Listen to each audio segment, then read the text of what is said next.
ఆ బైక్లో వచ్చిన అతను ఈ ఊరు గురించి మొత్తం చెప్పాడు. అవును బ్రదర్, లేకపోతే మన ప్రాబ్లంతో అది కలుస్తుంది. ఆ భగవంతుడు నా మీద దయ చూపించాడు. ఇద్దరు అల్లుళ్ళు రెడీ. నా ఇద్దరు కూతుర్లని వీళ్ళకి కట్టబెడితే సరి.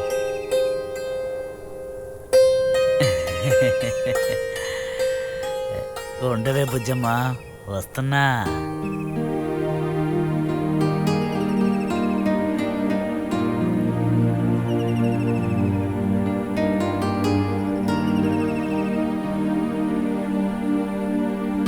రే అమావాస్య, కట్టబెట్టేరా.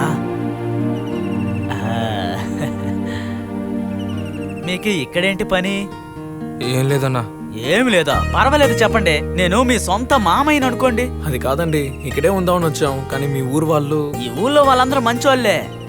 ఇక్కడ ఉండి చూడండి, ఊరు వదిలి వెళ్ళరు మీరు.